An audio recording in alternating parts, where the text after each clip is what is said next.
রোহিত কথাগুলো বলতে বলতে কাবেরীর কাঁধে মাথা রেখে কাঁদতে শুরু করে দিল। কাবেরী রোহিতকে শান্ত করার চেষ্টা করল, কিন্তু তাতে লাভ কিছুই হচ্ছে না। বেশ কিছুক্ষণ চোখের জল ফেলে রোহিত ধীরে ধীরে শান্ত হলো। কাবেরী রোহিতের চোখ মুখ শাড়ির আঁচল দিয়ে মুছে দিয়ে বলল, রোহিতবাবু, এবার বলুন তো, ওই কুণাল ছেলেটি আপনাকে এমন কি কথা বলেছিল যা শুনে আপনি সুইসাইড করতে গিয়েছিলেন? বলছি, সব বলছি। তার আগে আমাকে একটু কড়া করে কফি খাওয়াবেন? মাথাটা খুব ধরেছে। আপনি একটু শান্ত হয়ে বসুন, আমি কফি নিয়ে আসছি। রোহিত পকেট থেকে সিগারেটের প্যাকেট বের করে একটা সিগারেট ধরিয়ে জানালার সামনে দাঁড়িয়ে খেতে লাগলো। কিছুক্ষণের মধ্যে কাবেরীও কফি নিয়ে চলে এলো।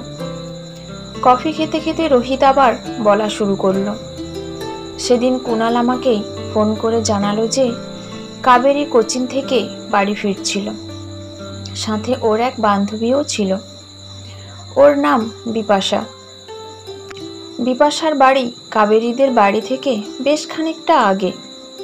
বিপাশাদের বাড়ি পার করে একটা বড় খেলার মাঠ, সেই মাঠ পার হয়ে আরও খানিকটা দূরে কাবেরীদের বাড়ি। বাড়ি ফেরার পথে মাঝ রাস্তায় হঠাৎ ঝড় বৃষ্টি শুরু হয়ে যায়। বিপাশা বাড়ি ঢুকে পড়ে, আর কাবেরী অনেক করে বলে ওদের বাড়ি কিছুক্ষণ বসে যেতে, ঝড় বৃষ্টি কমলে তারপর নয় বাড়ি ফিরবে। কিন্তু কাবেরী কোনো কথা না শুনে মা বাড়িতে একা আছে এই কথা ভেবেই জোরে পা চালায় বাড়ির দিকে। রাস্তায় আলো নেই, মোবাইলের আলো জ্বেলে সে পথ চলতে শুরু করে। মাঠের কাছাকাছি আসতেই বেশ কয়েকজন কাবেরীর মুখ চেপে ধরে বাইকে তুলে নিয়ে যায়। অন্ধকার রাস্তা, মুষলধারে ঝড় বৃষ্টি, কোনো লোকজন নেই রাস্তায়।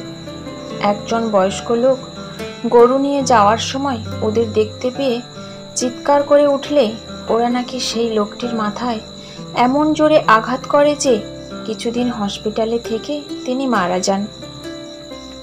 ঝড় বৃষ্টি যখন থামলো তখন রাত প্রায় 10টা। কাবেরীর মা মেয়ে ঘরে না ফেরায় পাড়া প্রতিবেশী সকলকে জানায়। সবাই চারিদিকে খোঁজ খবর শুরু করে, কিন্তু কোথাও কাবেরীকে পাওয়া গেল না। তারপর গ্রামের লোক লোকাল থানায় ঘটনাটি জানায়। পুলিশ চারিদিকে খোঁজ খবর করতে করতে 3 দিন পর কাবেরীকে পাওয়া যায় ওদের গ্রামের একটি পুকুর ধারের জঙ্গলে। কিছু বাচ্চা ক্রিকেট খেলছিল, ওদের বল গিয়ে পড়েছিল সেই জঙ্গলে। বল আনতে গিয়ে বাচ্চারা পচা গন্ধ পায় এবং সেখানে কাবেরীর ক্ষতবিক্ষত দেহটি দেখতে পায়। কেউ চিনতে পারছিল না, বিবস্ত্র অবস্থায়, সারা দেহে ক্ষতচিহ্ন। খবর পেয়ে পুলিশ ছুটে আসে। একে একে গ্রামের সব লোক এসে ভিড় জমায়। তারপর কাবেরীর মাকে ডাকা হয়। ওর মা মেয়ের কানের দুল দেখে চিনতে পারে। বডি নিয়ে যাওয়া হলো পোস্টমর্টেমের জন্য। পোস্টমর্টেমের রিপোর্ট এসেছে যে প্রায় 6-7 জন মিলে কাবেরীর দেহের উপর হামলা করে, তারপর গলা টিপে মেরে ফেলে রেখে যায়। মেয়ের এই পরিস্থিতি দেখে কাবেরীর মা সিলিং ফ্যানে গলায় ফাঁসি দিয়ে সুইসাইড করে। শুনেছি অপরাধীরা আজও অধরা। রোহিতবাবু, আপনি জানেন যে কাবেরী এবং তার মা কেউ বেঁচে নেই। তাহলে আপনি কেন কাবেরীকে খুঁজছেন? আর এখানেই বা কেন এসেছেন কাবেরীকে খুঁজতে? আমি শুনেছি এখানে কাবেরী নামে কেউ থাকে, তাই খুব ইচ্ছে হলো তাকে একবার দেখে আসি। যদি সেই ক্ষতবিক্ষত দেহটি অন্য কারোর হয়ে থাকে, যদি আমার কাবেরী কোনো মতে বেঁচে এখানে এসে স্থান পায়, তাই ছুটে এসেছি। আচ্ছা, আপনি বলুন তো, আপনি এখানে কি করে? কোনো মেয়ে তো স্বেচ্ছায় এই পথে আসে না। ছাড়ুন আমার কথা। আমার মতো অভাগীর কথা শুনে আপনি কি করবেন? আমি কি করি না করি সেটা পরে দেখা যাবে, আগে আপনি বলুন আপনার কথা। কি আর বলি রোহিতবাবু, ছোটবেলা বাবা মা মারা যাওয়ার পর মামা বাড়িতে মামির লাঠি ঝাঁটা খেয়ে বড় হই। তারপর বিয়ে দেওয়ার জন্য মামি উঠে পড়ে লেগে পড়েন। অবশেষে এক বয়স্ক মাতাল লম্পটের সাথে টাকার বিনিময়ে আমার বিয়ে দেন। বিয়েটা ছিল নিছক লোক দেখানো। আসলে আমাকে সেই লোকটির কাছে মোটা অঙ্কের টাকার বিনিময়ে বিক্রি করে দেওয়া হয়। লোকটি সুন্দর মেয়েদের নিয়ে এসে এই পল্লীতে চড়া দামে বিক্রি করে দেয়। এটাই তার ব্যবসা।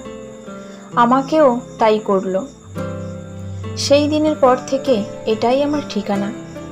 আপনার মামা মামির ঠিকানা দিন, আমি তাদের নামে কেস করব। ছেড়ে দিন না।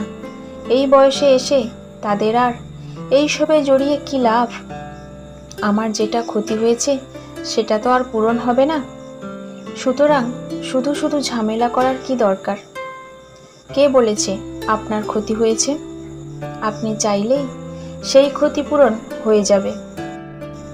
আপনি হাসালেন রোহিতবাবু। আমার নামে আগে যে শব্দটি বসে গেছে সেটা কখনো মুছবে না। পতিতা কাবেরী। থামুন, একদম আবোল তাবোল বকবেন না। আমি আপনাকে সামাজিক স্বীকৃতি দিয়ে নিয়ে যাব।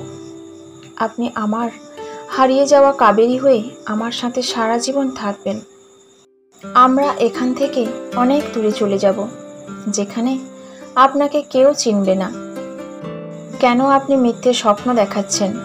আমাদের মতো মেয়েদের ঘর বাঁধার স্বপ্ন দেখতে নেই। এবার তুমি চুপ করে বসো আর দেখো আমি কি করছি। রোহিত ফোন বের করে সবার আগে পুলিশকে ফোন করে আসার জন্য বলল। তারপর কাকে একটা ফোন করে বিয়ের সব জিনিস নিয়ে আসতে বলল। কিছুক্ষণের মধ্যে পুলিশ এসে পুরো আবাসন ঘিরে ফেলল। এরপর রোহিত কাবেরীর হাত ধরে বেরিয়ে এলো। বাইরে বেরিয়ে দেখল রোহিতের পিয়ে বিয়ের সব জিনিস নিয়ে দাঁড়িয়ে আছে। সামনের একটি কালী মন্দিরে রোহিত কাবেরীর সিঁথিতে সিঁদুর পরিয়ে বিয়ে করল। সেই রাত্রিতে তারা রোহিতের ফ্ল্যাটে চলে গেল। বিয়ে অংশুমান রোহিতের হাতে ফ্লাইটের টিকিট ধরিয়ে দিয়ে বলল, স্যার, কাল সকাল 10টায় আপনাদের ফ্লাইট। ওকে, থ্যাঙ্কস। কাবেরী রোহিতকে বলল, আমরা কোথায় যাব? সিঙ্গাপুর। ওখানে আমার একটি কোম্পানি এবং ফ্ল্যাট আছে। এখন থেকে আমরা সেখানেই থাকব। তুমি খুশি তো কাবেরী? কাবেরী বিশ্বাস করতে পারছে না এইসব কি সত্যি ঘটতে চলেছে তার সাথে। রোহিত কাবেরীকে চুপ করে থাকতে দেখে বলল, কি গো, কিছু বললে না যে? কাবেরী রোহিতকে জড়িয়ে ধরে বলল, আমার মতো অভাগীর কপালে এত সুখ সইবে তো? এই ধরনের কথা আর কখনো যেন না শুনি। আজ তুমি শুধু কাবেরী, রোহিতের একমাত্র স্ত্রী। আলো নিভিয়ে সেই রাতের মতো তারা নিজেদের স্বপ্নের রাজ্যে চলে গেল।